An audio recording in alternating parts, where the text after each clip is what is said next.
Good morning, dear students. How are you all? I hope you all are fine and safe and taking precautions properly for corona protocol. So, on last video, we have complete book exercise of chapter 7, and today we will going to start revision of chapter 7 question answer. Chapter 7 के question answer करने वाले हम. Okay, so question 1 is, ये short type question answer है. इसका answer 1 और 2 line में देखने हैं. So first is, between what latitude would we find the polar type of climate. Polar type का क्लाइमेट जो है हमको कहाँ, कौन से लैटिट्यूड के बीच में मिलेगा. So answer is, the polar type of climate is found in Arctic circle 66.5 degree north and north pole 90 degree north in the northern hemisphere, and Antarctic circle 66.5 degree south and south pole 90 degree south in the southern hemisphere. Northern hemisphere में जो है Arctic circle से north pole तक हमको जो है ये जो है पोलर टाइप रीजन मिलेगा. और सेम इज जो है साउथ पोल, मतलब साउदर्न हेमिस्फेयर में भी साउथ पोल से अंटार्कटिक सर्कल तक जो है पोलर रीजन रहता है. Second is, what do you mean by the term midnight sun. अब मिडनाइट सन का मीनिंग क्या है. तो answer is, the sun when seen at the midnight during the summer in the either the Arctic Circle और the Antarctic Circle. अब जब सन जो है ना मिड नाइट में, मतलब मिड नाइट में जब राइज होता है आर्कटिक और अंटार्कटिक सर्कल में, सो हम मिड नाइट सन कहते हैं. Fourth, what is permafrost. Permafrost का मीनिंग क्या होता है. So answer is, permanently frozen soil at the poles is called permafrost. अब ऐसी सॉइल जो कि परमानेंटली फ्रोजन होती है, पूरी तरह से जमी रहती है, उसको परमाफ्रोस्ट कहते हैं. What are the main occupation of the nomadic group who live in the poles region. Polar region में रहने वाले लोगों का जो है ऑक्यूपेशन क्या है. So their main occupation were hunting, fishing and food gathering. Nomadic group like Lapp and Yakut. अब जो है यहाँ के लोगों का जो मैन ऑक्यूपेशन है हंटिंग, फिशिंग और फूड गैदरिंग है. और यहाँ के नोमैडिक ग्रुप्स कौन है, लैप और याकूट. What did the Inuit do the give for. अब जो इन्यूट पर्सन होते हैं ना, जो नोमैडिक ग्रुप होते हैं, वो अपने आप को गर्म रखने के लिए क्या करते हैं. सो आंसर इज, क्योंकि वहाँ पे बहुत ठंड लगती है इस कारण. Okay, so answer is, to keep warm the Inuit wore fur line jacket. अब जो अपने आप को गर्म रखने के लिए इन्यूट पर्सन जो है अपने आप को वार्म रखने के लिए फर लाइन जैकेट पहनते हैं, जो कि जिसको प्रकाश कहते हैं. And boots made of animal skin. Animal skin से बने हुए बूट्स पहनते हैं. गम बूट्स जो होते हैं ना हम लोग पहनते हैं बारिश और सर्दियों में, ऊंचे ऊंचे जूते जो होते हैं. अब now answer the following question in different, मतलब पैराग्राफ में आंसर देने हैं. So first is, differentiate between the ice cap type and the tundra type of climate. Tundra type और आइस केप टाइप क्लाइमेट में क्या डिफरेंस है. So answer is, the ice cap type it is the freezing cold all year around. पूरा साल जो है ice cap type जो climate होता है ना, वो फ्रीजिंग रहता है, जमा हुआ रहता है. There are no month where temperature about 0 degree Celsius. वैसा कोई भी मंथ नहीं रहता है जिसमें 0 डिग्री सेल्सियस से ज़्यादा जो है टेम्परेचर बढ़ जाए. The tundra type winters are very long and very savory and summers are brief and cold. Tundra type में क्या होता है, विंटर बहुत लॉन्ग होती है, बहुत सेवरी होती है, कड़ाके की ठंड पड़ती है. और समर्स होती है बहुत छोटी होती है और वो भी कूल ही रहती है, वार्म नहीं रहती है. So due to tilted in the earth axis the poles experience its 6 months of darkness in winter and 6 months of continuous sunlight. क्योंकि अर्थ अपनी ऑक्सिस पे टिल्टेड है, झुकी हुई है, इसलिए यहाँ पर पोल्स पे जो है 6 मंथ की नाइट, मतलब डार्कनेस रहती है विंटर में, और 6 मंथ की कंटिन्यूस सनलाइट रहती है समर में.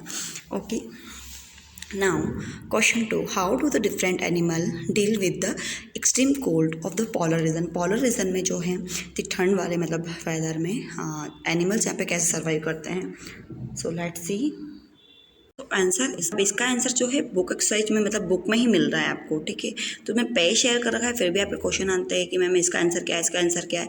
तो क्वेश्चन के जस्ट बाद आप नीचे देखोगे पीडीएफ में आपको वो पेज भी शेयर कर रखा है. आपको बुक में नहीं मिलता है तो पेज आप पीडीएफ में देख के भी लिख सकते हो.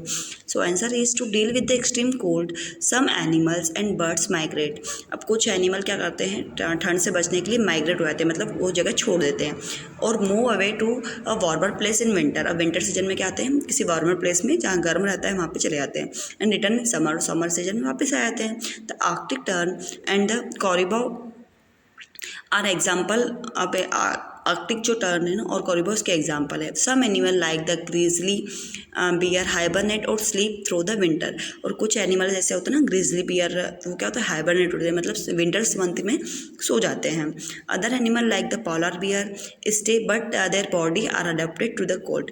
इसके अलावा अदर एनिमल जो है वो जो है उन्होंने पोलर रीजन की लाइफ को जो है अडॉप्ट कर रखा है, इसलिए वो जो है उनकी बॉडी से मतलब ऐसी हो जाती है कि वो उनको ठंड से ज़्यादा इफेक्ट नहीं होता है। Describe the plant life in the polar region. Polar region में प्लांट लाइफ कैसी होती है, तो इसका आंसर पेज नंबर 51 पे मिलेगा हमें। So answer is plant life. There is no plant life in the ice cap region as the ground is permanently frozen.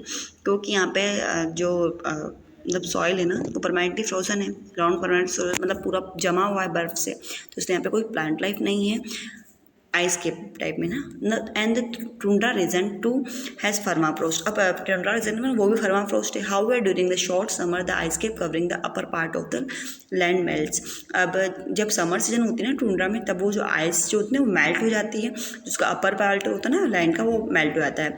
Along the growth of few hardy plants like mosses, lichens and sages.